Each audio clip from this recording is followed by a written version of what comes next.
வணக்கம், இது உங்கள் தினக்கதிர். தமிழ்நாடு காங்கிரஸ் கமிட்டி தலைவர் கே. செல்வப்பெருந்தகை திங்களன்று இந்தியா கூட்டணியின் ஒற்றுமையையும் மீள்தன்மையையும் மீண்டும் உறுதிப்படுத்தினார். இது இரும்பு கோட்டை போன்ற வலுவான சித்தாந்த கூட்டணி என்று விவரித்தார்.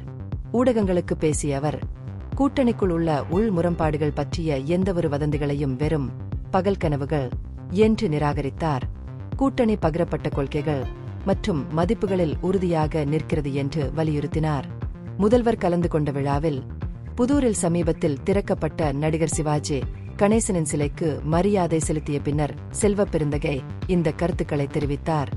இந்தியா கூட்டணி அரசியல் வசதியின் விளைவாக இல்லை, ஆனால் பொதுவான மதிப்புகள் மற்றும் கூட்டாட்சிக்கான அர்ப்பணிப்பில் வேரூன்றிய கூட்டணி என்று அவர் வலியுறுத்தினார்.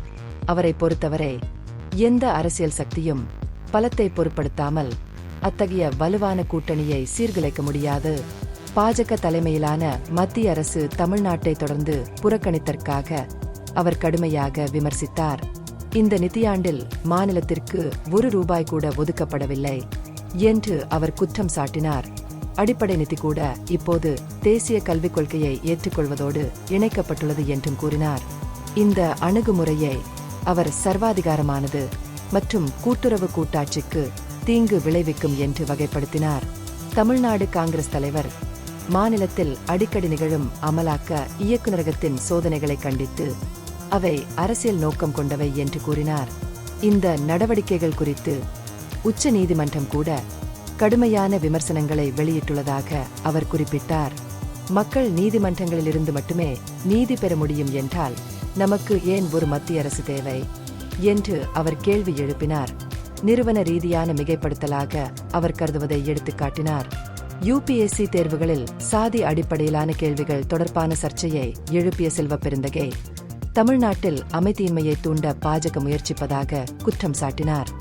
சமூக சமத்துவத்தை அடைவதற்காக தனது சொந்த சாதி அடையாளத்தை துறந்த பெரியாரின் மரபுடன் பாஜகவின் சாதி அரசியலை அவர் வேறுபடுத்தி காட்டினார். முடிவில் வரவிருக்கும் தேர்தல்களில் பாஜக மற்றும் அதிமுக இரண்டிற்கும் எதிராக தேர்தல் பின்னடைவு ஏற்படும் என்று அவர் கணித்தார். பாஜகவை ஒரு பிற்போக்குத்தனமான மற்றும் பெண்களுக்கு எதிரான கட்சி என்று முத்திரை குத்திய அவர், வாக்கு பெட்டியில் இதுபோன்ற சித்தாந்தங்களை தமிழக மக்கள் நிராகரிப்பார்கள் என்ற நம்பிக்கையை வெளிப்படுத்தினார். இந்த பகுப்பாய்வு நுண்ணறிவுள்ளதாக கண்டால் முக்கியமான அரசியல் முன்னேற்றங்கள் குறித்த கூடுதல் புதுப்பிப்புகளுக்கு லைக் செய்யவும், ஷேர் செய்யவும், சப்ஸ்கிரைப் செய்யவும். இது உங்கள் தினக்கதிர். நன்றி.